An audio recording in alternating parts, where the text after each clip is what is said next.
Hello and welcome to rice is YouTube channel. আমি দেবব্রত সাহা। আজকে এই ভিডিওতে এডিটোরিয়াল অ্যানালাইসিস আমরা একটা ডিসকাস করতে যাচ্ছি। যে আর্টিকেলটার ব্যাপারে, সেই আর্টিকেলটার টাইটেল হলো ambiguities in the US India trade deal. এই আর্টিকেলের ব্যাপারে তো আপনারা অলরেডি জেনে গেছিলেন যে পড়তে হবে ফ্রম আওয়ার ভিডিও, যে what to read from today's Hindi news paper.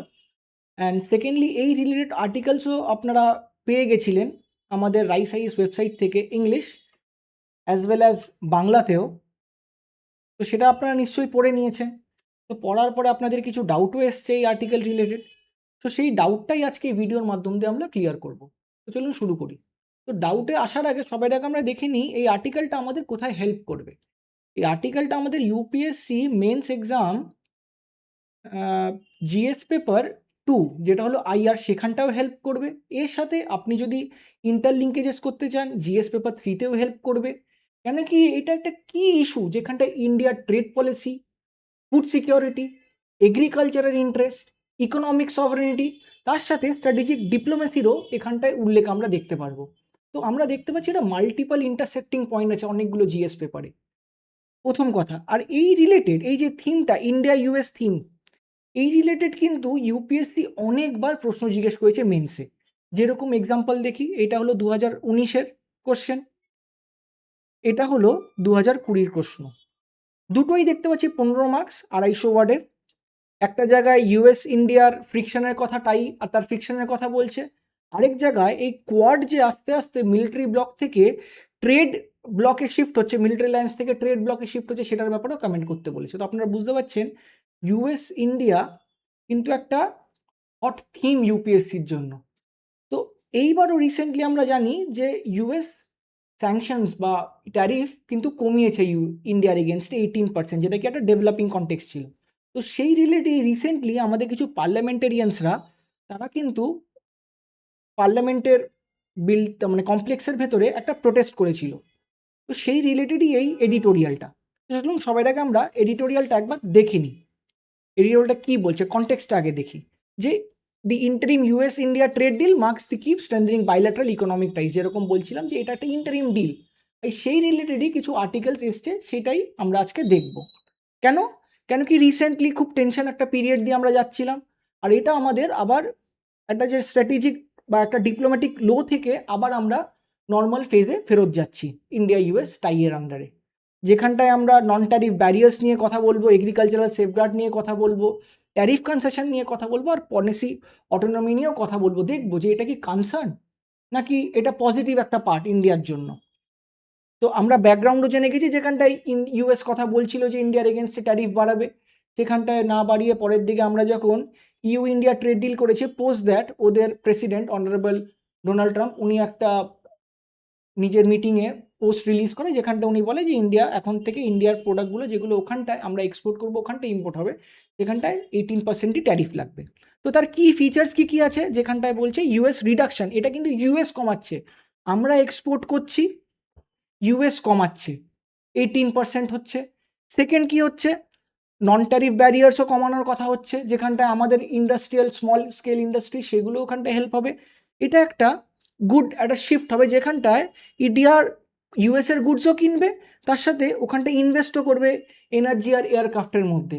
আমরা রিসেন্টলি আরেকটা কনটেক্সটও জানি যে আমরা কিন্তু রাফেলও কিনছি, এটা কিন্তু আমাদের প্রিলিমস বাইলটি অলরেডি কভার হয়ে গেছে। আপনারা যদি ভিডিওটা না দেখে থাকেন, আপনারা কিন্তু নিশ্চয়ই দেখবেন এই ভিডিওটা, এবারের প্রিলিমসের জন্য কিন্তু খুব ইম্পর্টেন্ট এটা। তো চলুন আমরা ব্যাকগ্রাউন্ড দেখে নিলাম, কনটেক্সট দেখে নিলাম। চলুন আমরা একবার সিগনিফিকেন্সগুলো দেখি, এর কি সিগনিফিকেন্সগুলো কী কী। প্রথম সিগনিফিকেন্স, এটা কিন্তু একটা বাইল্যাটারাল ইকোনমিক আর্কিটেকচার, যেখানটায় বোথ ইন্ডিয়া ইউএস একটা পার্টনারশিপ কমপ্লিমেন্টিং করছে ডিফেন্স টেকনোলজি, সেমিকন্ডাক্টর আর অনেক কিছু, যেরকম সাপ্লাই চেনের আন্ডারেও। সেকেন্ড, এটা কিন্তু আমাদের সাপ্লাই চেনকেও ডাইভার্সিফাই করবে। কেন কি আমরা অলরেডি অনেকগুলো কান্ট্রিজের সাথে, ইউর সাথে, ওয়েস্টের সাথে, এশিয়ান কান্ট্রিজের সাথেও কিন্তু আমরা ট্রেড ডিল করছি। তো ইউএসের সাথে ট্রেড ডিল করলে এটা কিন্তু ডাইভার্সিফিকেশন হবে, যদি কোনো সময় কোনো জায়গায় কোনো প্রবলেম হয় তবে বাকিরা আমাদেরকে হেল্প করবে। সেকেন্ড, এটা কিন্তু আমাদের এক্সপোর্টও বুস্ট করবে, তার জন্য that will lead to growth. Initiative like make in India, এটা একটা জিওপলিটিক্যাল সিগন্যালিং কিন্তু, যে আমরা একটা ওয়ার্ল্ড লার্জেস্ট ইকোনমি আর একটা এরকম গ্লোবাল পাওয়ারের সাথে একটা কমপ্লেক্স সিগনেচার করেছি, যেখানটায় আমরা জিওপলিটিক্যাল এনভায়রনমেন্টে আমরা এঙ্গেজমেন্ট করতে পারছি, তার সাথে ট্রেড ডিল করতে পারছি। এটা কিন্তু একটা বড় সফট পাওয়ার হিসাবে সবার কাছে পোর্ট্রে হবে গ্লোবাল ওয়ার্ল্ডের কাছে। আর ফিফথ, এটা কিন্তু একটা ফ্রি ট্রেড এগ্রিমেন্টের প্রিকারসার আমরা বলতে পারি। চলুন আমরা তো এবার সিগনিফিকেন্স দেখে নিলাম। তো এতে পোটেনশিয়াল গেন কি কি হবে ইন্ডিয়া সেটাও দেখে নিই। একটা হলো আমাদের মার্কেট ইমপ্রুভ হবে। কেন? কেন কি আমাদের প্রোডাক্টগুলো ওখানটায় গিয়ে বিক্রি হবে, তার জন্য এখান থেকে একটা এক্সপোর্ট লেড গ্রোথ আমরা দেখতে পারবো। ট্রেড স্টেবিলাইজেশনও হবে, কেন কি যখন 18% ট্যারিফ কমে আসবে, তার মানে 18% আসবে, তখন ট্রেড স্টেবিলাইজেশন হবে, যেখানটা আমরা দেখতে পাচ্ছি ভোলাটাইলিটি দেখতে পাচ্ছিলাম, সেটা আস্তে আস্তে স্টেবিলাইজেশন হবে। আর এতে ইকোনমিক অ্যালাইনমেন্টও বাড়বে। কেন? ইন্ডিয়া ইউএস স্ট্র্যাটেজিক যখন পার্টনারশিপ হবে, তখন আমরা অনেক অনেক জায়গায় কোঅপারেশন করবো, যেরকম আগেই কথা বলছিলাম ডিফেন্স, আরও আলাদা টেকনোলজি, সাপ্লাই চেনও আমাদেরকে ওরা হেল্প করবে। তো এগুলো তো পজিটিভ চলে গেল, তো নিশ্চয়ই এর কোনো নেগেটিভও থাকবে। তো আমরা একবার নেগেটিভগুলো দেখে নিই যে নেগেটিভ কী কী আছে এই অ্যাসপেক্টে। এটার সবথেকে বড় একটা নেগেটিভ অ্যাসপেক্ট, সেটা হলো এগ্রিকালচারাল সেফগার্ড। আপনারা জানেন আমাদের এখানটায় কিন্তু 86% যারা মার্জিনাল অ্যান্ড স্মল এগ্রিকালচারার্স, যারা ল্যান্ড হোল্ডার্স, তারা কিন্তু 86%। তো তাদেরকে এখানটায় সেফগার্ড করতে কিন্তু এখানটা প্রবলেম হবে, যখন দুটো ইকোনমি ফ্রি ট্রেড এগ্রিমেন্টের দিকে আস্তে আস্তে পরের দিকে যাবে। কেন কি এগ্রিকালচার আমাদের সবসময় একটা সেন্সিটিভ সেক্টর ছিল, সরি। আমরা সবসময় দেখেছি ইউএসও ডিউরিং ইটস ডেভেলপমেন্ট ও কিন্তু নিজের ইকোনমিকে ক্লোজ রেখেছিল, ওয়েদার ইট বি ইউ, যে কোনো বড় বড় আজকে ইকোনমিক্সগুলো দেখুন, তারা কিন্তু তাদের ইনিশিয়াল স্টেজে নিজের ইকোনমিকে ক্লোজ ইকোনমি রেখেছিল। পোস্ট যখন তারা ডেভেলপড হয়ে গেছিল, তখন কিন্তু তারা ইকোনমিটাকে ওপেন করেছিল। তো আমরা জানি আমরা একটা ডেভেলপিং নেশন এখনও, তো সেখানটা দাঁড়িয়ে এগ্রিকালচার কিন্তু আমাদের সেন্সিটিভ পয়েন্ট। সেকেন্ড, আমরা তো ট্যারিফ ব্যারিয়ার্সের উপরে কথা হচ্ছে, নন ট্যারিফ ব্যারিয়ার্সের তো উপরে কথাই হয়নি, যেরকম ইউর ক্ষেত্রেও হয়। ওরাও আমাদের এগেনস্টে নন ট্যারিফ ব্যারিয়ার লাগায় এগেনস্ট গ্রিন এনার্জির জন্য, যেটাকে ফাইটো স্যানিটারি ওরা বলে। সেকেন্ড, জিএম ইম্পোর্ট নিয়েও একটা প্রশ্ন আসতে যাচ্ছে, কেন কি আমরা জানি তাদের সাথে ইউএসের জিএম পলিসি আর ইন্ডিয়ার জিএম পলিসি এখনও অ্যালাইন্ড না, তো সেখানটাও একটা প্রবলেম হতে যাচ্ছে। আর ট্রেড এসিমেট্রি তো আমরা দেখতেই পাচ্ছি। আচ্ছা, এসিমেট্রি দিয়ে আপনারা নিশ্চয়ই কমেন্ট সেকশনে জানাবেন যে আমাদের ফেডারালিজম সেটা কি সিমেট্রিক নাকি এসিমেট্রিক? আপনারা নিশ্চয়ই জানাবেন। এসিমেট্রিক কেন এখানটায়? কেন কি দুজন কিন্তু ইকুয়াল ফুটিংয়ে না। ইন্ডিয়া এখনও কিন্তু পরিষ্কার করে বলছে না ইন্ডিয়া কি করতে যাচ্ছে বা কি হবে। সেখানটা এর জন্য আমরা দেখতে পাচ্ছি দুজন কিন্তু এসিমেট্রি একটা। তো তার জন্য দুজন ইকুয়াল ফুটিংয়ে, দুটো ইকোনমি যখন ইকুয়াল ফুটিংয়ে না, তাদের এসিমেট্রি তো হওয়া, ট্যারিফ হওয়া তো একদম অনিবার্য। আর যেখানটার থেকে ইউএসের বেশি গেন হবে, ইন্ডিয়ার একটু কম গেন হবে। তার সাথে এতে কিন্তু আমরা দেখেছি মাল্টিপল টাইমস যখন ইউএসের সাথে কেউ পার্টনারশিপ করে, তখন কিন্তু তারা কন্ডিশনাল ট্রেড প্রেশার্স লাগায়, weather it be Iran, weather it be Saudi Arabia বা ইউ। যখন যখন ক্রিটিক্যাল মোমেন্ট আসে, আমরা দেখেছি ইউএস কিন্তু টুইচ করে আর্ম অফ ইটস পার্টনার, সেটাও আমাদের একটা ইম্প্যাক্ট করবে। আর অ্যাট লাস্ট আমরা যেরকম সেকেন্ড লাস্ট, আমাদের ফার্মার্স আর ভালনারেবল গ্রুপ কিন্তু এতে খুব এফেক্টেড হবে। কেন কি আমাদের এমএসএমই, আর যেরকম আগেও বলছিলাম আমাদের ফার্মার্সরা, প্ল্যান্টার্সরা, তারা কিন্তু 86% যারা মার্জিনাল আর স্মল, তার জন্য তাদেরও তো একটা প্রবলেম হতে যাচ্ছে এতে। কেন কি আমরা যখন একটা ডেভেলপড ইকোনমির সাথে কম্পিট করবো, আমরা যখন আমাদের আর তাদের মাঝখানে ব্যারিয়ার্সগুলো সরিয়ে দেবো, যখন আমাদের গুডস ওদের সাইডে, ওদের গুডস আমাদের সাথে ফ্রি ফ্লো হবে, তখন কিন্তু একটা মেজর প্রবলেম হতে যাচ্ছে। প্রাইস কিন্তু ডিস্টর্ট হবে খুব, কেন কি তাদের কাছে ডিপ পকেটস আছে, আমাদের ফার্মার্সদের কাছে কিন্তু ডিপ পকেটস নেই।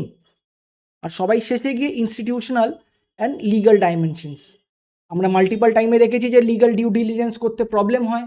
কেন কি এটা একটা এত ভাস্ট এরিয়া ট্রেড, খুব প্রবলেম হবে। যেটা এক রকমের ট্রান্সপারেন্সি কমিটমেন্ট, আমরা দেখি যখন সাইনিং হয় এক রকমের কথা হয়, কিন্তু যখন ইমপ্লিমেন্টেশন হয় তখন অন্য রকমের প্রবলেম হয়। পার্লামেন্টারি ওভারসাইটও আছে, কেন কি এটা একটা এক্সিকিউটিভ সাইনিং, এরপরে এটা স্ক্রুটিনি হতে পার্লামেন্টের কাছেও যাবে। তো আমরা প্রবলেমসগুলোও দেখে নিলাম।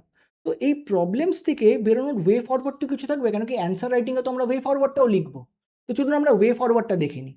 ওয়ে ফরওয়ার্ডের প্রথম পয়েন্ট হলো যে ক্লিয়ার সেফগার্ড হতে হবে সেন্সিটিভ সেক্টরসের জন্য, যেরকম আমি বলছিলাম এগ্রিকালচার, এমএসএমই।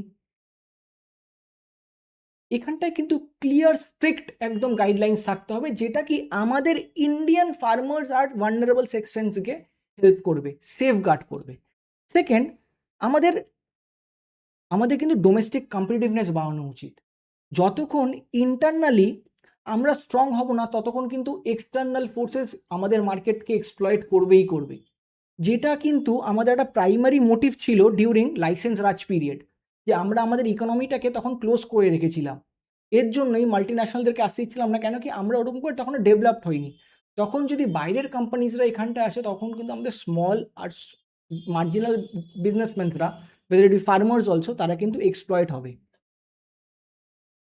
থার্ড, আমাদের কিন্তু ট্রান্সপারেন্সি আনতে হবে নেগোসিয়েশনে। কি এটা কিন্তু পার্লামেন্টারিয়ানসের কি একটা ইস্যু ছিল এইবারের প্রোটেস্টের সময়, যে আমাদের পরিষ্কার করে বলতে হবে কোন কোন জায়গায় কি কিভাবে এগ্রিমেন্টগুলো হচ্ছে, যাতে সবাই জানুক, পজিটিভ আর তার নেগেটিভ।